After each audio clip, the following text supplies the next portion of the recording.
3분기 실적이 좀 많이 나빠질 것 같습니다.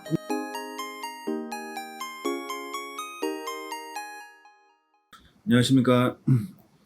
철강 담당하고 있는 박승봉입니다. 오늘은 철강 섹터 2분기 프리뷰 리뷰 겸 업황 관련해서 좀 말씀드리도록 하겠습니다. 지금 고로사들은 이미 지난주 이번주 실적 발표를 끝냈고요. 2분기 실적은 생각했던 것만큼 상당히 잘 나왔습니다. 일단 포스코 홀딩스 영업이익이 2조 1천억 원 가까이 기록을 했고요. 그 컨센서스가 2조 원 정도였습니다. 판매량은 1분기에 이어서 2분기까지도 부진했습니다. 왜냐면 2월 달부터 6월 중순까지 고로 하나 개보수 작업을 했고, 나머지 하공정 또 일부 공장들이 수리 작업을 진행을 하면서 판매량이 보통 한 900만 톤 생산 체제를 구축을 해놨는데 1분기에 이어서 2분기도 한 830만 톤 정도밖에 판매를 못했고요. 대신에 저희가 예상했던 것만큼 스프레드는 좋았습니다. 거의 판매 단가가 10만 원 가까이 상승을 하면서 시장에서 기대한 것만큼 잘 나왔다라고 보시면 될 것 같은데, 문제는 이제 3분기는 조금 눈높이를 낮춰야 될 거다라고 보고 있는 게, 저희가 추정하고 있는 영업이익이 1조 7천억 정도로 추정을 하고 있고요.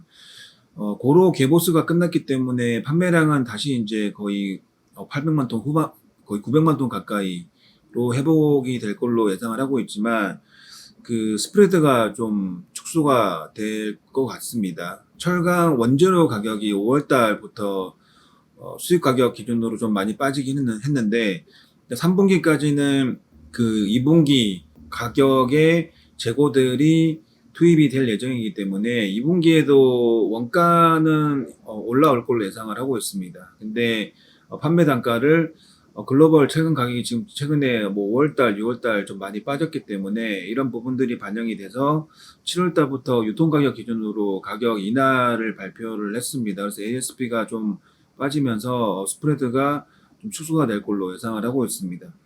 그리고 두 번째로 현대제철도 실적은 잘 나왔습니다. 2분기 8,200억 정도 기록을 했고요. 작년 3분기 8,300억 이후로 상당히 높은 영업이익을 다시 한번 기록을 했습니다.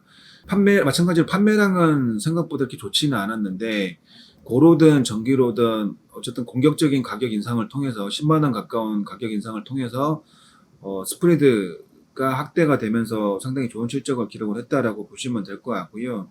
이제 3분기는 포스코 홀딩스랑 동일하게 이제 원가는 그래도 몇만 원 상승이 되는데 판가가 이제 본격적으로 하락을 할 거기 때문에 스프레드 축소, 그리고 일부 이제 그 LNG 가격 급등에 따른 에너지 비용 상승, 이런 부분들 때문에 영업이익은 한 5,600억 정도로 감익이 될 가능성이 높다라고 보고 있습니다.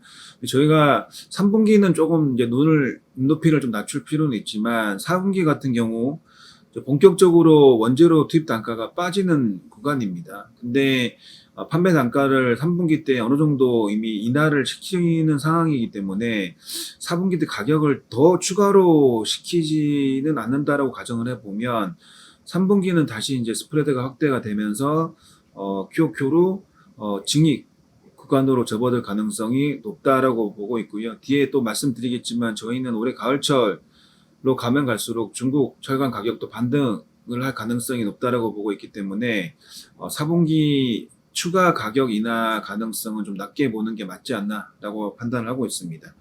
그리고 비철금속 업체들은 2분기 실적은 상당히 좋을 것 같고요. 이미 풍산이 실적 발표를 했는데 거의 840억 가까이 영업이익을 기록을 했습니다.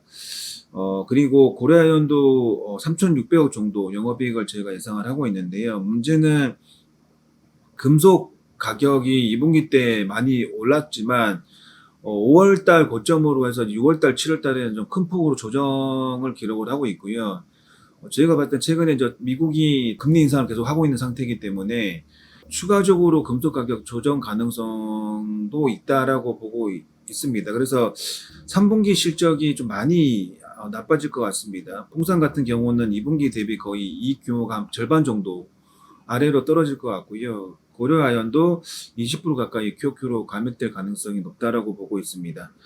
그리고 저희가 중소형주 중에 계속 좋게 말씀드리는 종목은 이 세아제강이라는 종목이고요. 이 회사가 1분기 영업이익이 600억 정도 기록을 했었고, 저희가 원래 1분기 리뷰자로 쓸 때 2분기 영업이익으로 추정을 한 게 660억 정도로 추정을 했는데, 미국의 에너지원 강간 내수 가격이 지금 최근까지도 계속해서 지금 올라왔습니다. 그래서 저희가 예상했던 것보다 2분기 실적이 훨씬 더 좋을 가능성이 높다라고 보고 있고요. 3분기도 미국 그 에너지원 강간 가격이 저희는 유지될 가능성이 높다라고 보고 있고, 그에 반해서 원재료인 열연 가격은 이미 조정을 세게 받았기 때문에, 물론 내수 강간은 마진율이 축소가 되겠지만 수출은 오히려 확대가 되면서 2분기는 비슷한 영업이익을 기록할 가능성도 충분히 있다라고 저희는 판단하고 있습니다.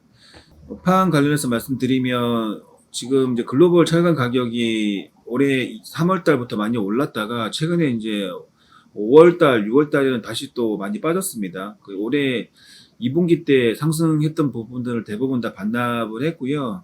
아무래도 이제 올해 2분기에 급등했던 이유가 러시아 우크라이나 전쟁 발생을 하면서 특히 유럽, 미국 쪽에 공급 차질이 심해지면서 가격이 좀 급등을 한 영향이 있었는데, 수요가 조금 이제 안정화되다 보니까 쇼티지가 좀 해소가 되면서 가격이 좀 조정이 된 것 같고요. 그리고 철강 원재료 가격도 최근에 좀 많이 조정이 세게 나왔기 때문에 원가 하락에 따른 가격 인하 작업이 진행이 되고 있습니다. 근데 중국 같은 경우는 뭐 올해 3월달, 4월달에 딱히 오른 것도 이렇게 별로 없는데 최근 또 추가적으로 가격이 좀 빠지면서 지금 중국 철강 스프레드는 중국 철강사들 상당수가 적자가 날 정도로 가격이 많이 빠져 있는 상태입니다. 그래서 가격을 인상을 하는 작업이 급선무인데, 근데 지금 뭐 최근까지는 가격 인상이 거의 어려웠죠. 왜냐하면 수급이 너무 나빠졌기 때문에, 특히 중국이 올해 그 상해 도시 봉쇄 해제가 되면서 철강 수요가 전년 동기 대비 거의 15% 가까이 4월 달에 막 빠지면서 재고는 급증을 하고 막 이런 되게 수급상이 되게 안 좋아지면서 가격을 올릴 만한 상황이 아니었고요.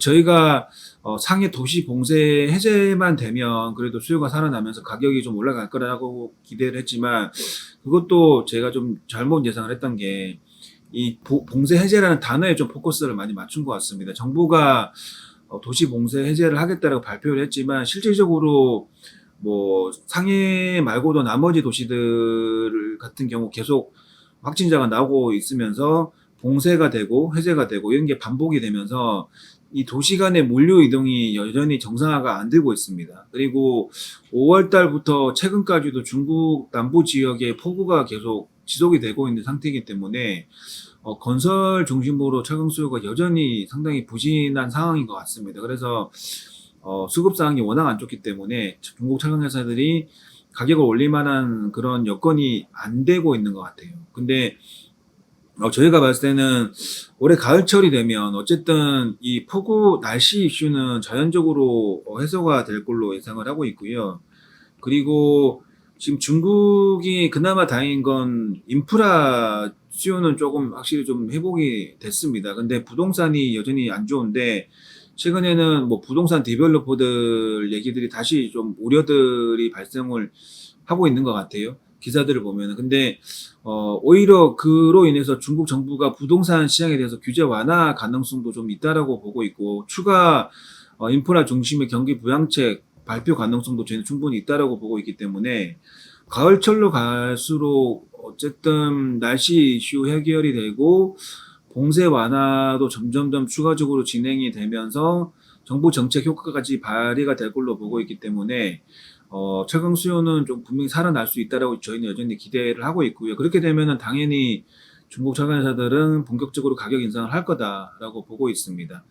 그래서 결론적으로 저희는 고르사들에 대해서 여전히 비중 확대 의견을 드리고요. 포스코 홀딩스, 그다음에 뭐 현대제철 같은 경우 최근에 주가 조정이 있으면서 밸류에이션이 상당히 많이 좀 낮아져 있는 상태입니다.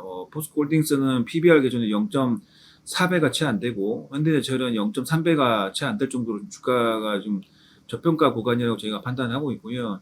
어쨌든 중국 가격 가을철 상승에 베팅을 한 매수 전략이 유효하다라고 말씀을 드리고, 또 중소형주 같은 경우는 뭐 저희가 계속 말씀드리지만 올해 실적이 상당히 좋을 걸로 기대가 되는 세아제강 계속 추천을 드리도록 하겠습니다.